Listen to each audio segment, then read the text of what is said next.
Bonjour à tous, une vidéo de Trishur dans Kerala en Inde où je me trouve actuellement depuis quelques jours pour apporter une réflexion sur le thème du choix. Comment faire des choix qui soient le plus alignés avec soi-même. En fait, cette question s'est posée à moi récemment quand je suis revenue en Inde. En fait, j'ai fait un très court séjour aux Maldives et quand je suis revenue en Inde, j'ai eu un choix à faire. Et dans cette vidéo, donc, je voudrais simplement partager ce que j'ai ressenti à ce moment-là et comment j'ai fait ce choix.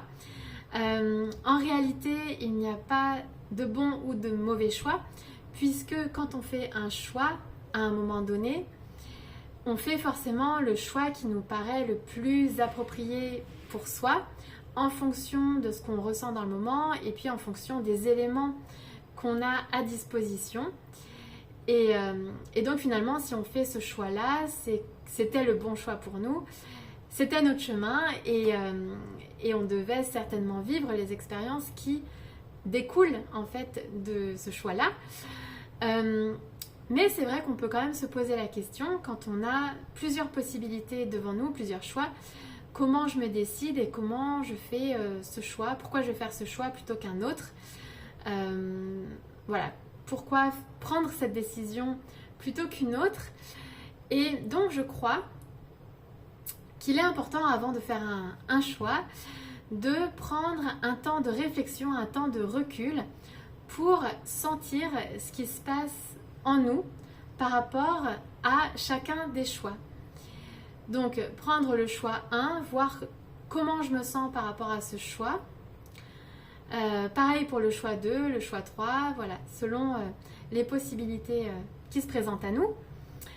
Et donc je crois que c'est bien de prendre un temps, de se connecter en fait à son intériorité, à son senti, à son ressenti, pour voir justement comment on se sent par rapport à ces différents choix. Parce que parfois, ça peut être très mental. On peut se dire qu'un choix est le meilleur choix parce que, en fait, on va réfléchir avec sa tête, on va le mentaliser. Et finalement, ça va être plus un choix mental qu'un choix du cœur, du corps, du senti. Et pour sentir, je crois qu'on doit prendre un temps donc pour se connecter à son intériorité. Donc c'est ce qui s'est passé pour moi quand je suis revenue des Maldives. Donc là ça fait 4 mois que je suis en Inde et après 90 jours en fait on doit sortir du territoire, donc aller à l'étranger, aller dans un autre pays. Et j'ai été amenée à aller aux Maldives. J'ai reçu une guidance qui m'a donc amenée aux Maldives où j'ai passé juste une nuit, donc ça a été très court. Donc j'ai pris un vol aller-retour pour aller aux Maldives. En fait, il faut prendre un vol aller-retour. Et j'ai pris un aller-retour, donc j'ai fait Kochi-Malé. Donc c'était un vol direct à l'aller. Et au retour, c'était Malé-Bangalore-Kochi. Et donc au retour, à l'escale, à Bangalore, je me suis posé la question, est-ce que, au lieu de revenir à Kochi, est-ce que ça serait pas mieux pour moi de rester à Bangalore parce qu'ensuite je voulais aller vers l'est, je voulais aller vers Chennai, Pondichéry, enfin par là. Et je me suis dit, puisque je suis à Bangalore, peut-être que c'est mieux pour moi d'y rester et puis comme ça je trouve un hôtel et puis je continue ma route directement vers l'est. Et en fait j'avais plusieurs heures d'escale et donc ça m'a permis de prendre ce temps de réflexion pour voir en fait ce qui était voilà, le plus adéquat en fonction de ce que je ressentais à ce moment-là. Donc j'ai trouvé d'abord que c'était une très bonne idée. Donc en fait mentalement j'ai trouvé que c'était une bonne idée. C'est bien pour ça que je me suis posé la question. Et en fait j'ai aussi contacté un ami indien qui vit à Bangalore, que j'ai connu à Varkala, avec qui d'ailleurs j'avais fait une très grande promenade à scooter. J'en parle sur mon blog, sur lesailesdegaëlle.blogspot.com.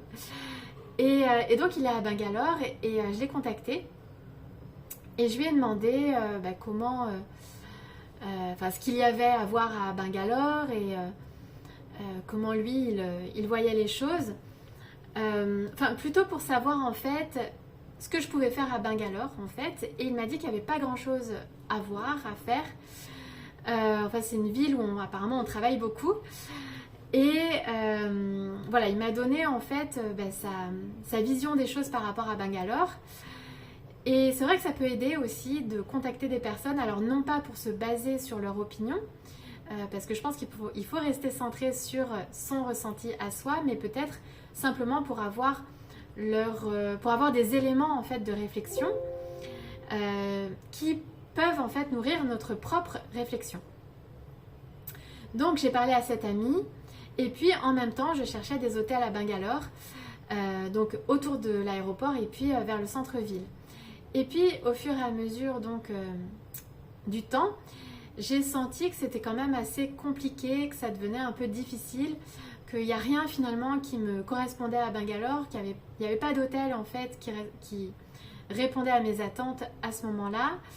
Et puis donc dans l'énergie, ça a commencé à être un peu compliqué, difficile, lourd. Et en fait, quand je comparais les deux, quand je me disais, donc quand je comparais les deux choix, donc soit rester à Bangalore, soit aller à Kochi, Kochi de plus en plus m'apparaissait comme la solution, comme le choix le plus facile, le plus simple, le plus léger, le plus joyeux, le plus fluide. Et petit à petit comme ça en fait mon ressenti s'est affiné. Et j'ai fait le choix de revenir à Kochi et je me suis sentie en fait soulagée. Et pour moi, c'est le fait de se sentir soulagée, ça fait partie des indices qui peuvent nous orienter. Voilà, je me suis sentie soulagée, bien, joyeuse, enthousiaste à l'idée de revenir à Kochi. Et donc pour moi, ça a été le signal. Voilà, ça a été ce qui m'a permis de faire le choix de revenir à Kochi et de ne pas rester à Bangalore. Et cet ami indien aussi avec qui je discutais me disait qu'il y avait plein de choses à voir entre Kochi et Bangalore. Et donc je me suis dit que ça serait peut-être intéressant pour moi aussi de revenir à Kochi pour prendre le train et faire différentes étapes et visiter d'autres villes entre Kochi et Bangalore, ce que je ne pouvais pas faire si je restais à Bangalore et que j'allais directement à Pondichéry. Voilà, donc en fait, pour moi ça a été ça, c'est sentir dans l'énergie qu'est-ce qui est le plus léger, le plus simple, le plus facile, le plus joyeux et le plus fluide. Voilà, par rapport à ce qui nous paraît au contraire compliqué, difficile, lourd, pesant. Et à ce moment-là, voilà, ça nous indique très certainement la voie qui nous appelle en fait. Voilà, la voix qui nous appelle, je pense qu'elle est joyeuse, légère, facile, simple. Et finalement, on a envie en fait d'emprunter cette voie-là. Et puis en fait, un autre élément qui a joué, en fait, j'avais oublié aussi le pendentif là que je porte, qui symbolise la graine de vie. Je l'avais oublié en fait à Alua, donc c'est la ville où j'ai séjourné juste avant de prendre mon vol pour les Maldives. Et donc j'avais oublié ce pendentif en fait, cette chaîne. Donc à Alua, et c'est vrai que je voulais aussi la récupérer. Donc finalement, est-ce que moi-même je m'étais pas envoyé ce signe exprès pour que je revienne à Kochi? En tout cas, ça a pesé dans la balance et ça a fait pencher mon choix. Enfin, ça a fait pencher la balance pour Kochi aussi parce que je voulais récupérer donc ce pendentif. Voilà, et donc je suis revenue à Kochi. J'ai trouvé un autre hébergement, donc j'ai trouvé un hébergement en dernière minute quand j'ai fait mon escale à Bangalore. Et parce qu'en fait j'ai passé, avant d'aller aux Maldives, j'ai passé une nuit à Alua, donc c'est une ville qui est en périphérie de l'aéroport. Et cet hébergement était complet, donc j'ai trouvé un autre hôtel où j'ai séjourné en fait quelques temps parce que je m'y suis sentie très bien. J'ai écrit un article aussi sur mon blog qui s'appelle Une famille de cœur à Aloha Kochi. Et voilà, j'ai pu y travailler, m'y reposer. C'était un cadre idéal pour moi pour y rester quelques temps. Je suis devenue amie en fait avec l'équipe de l'hôtel qui m'a beaucoup aidée et soutenue pendant mon séjour.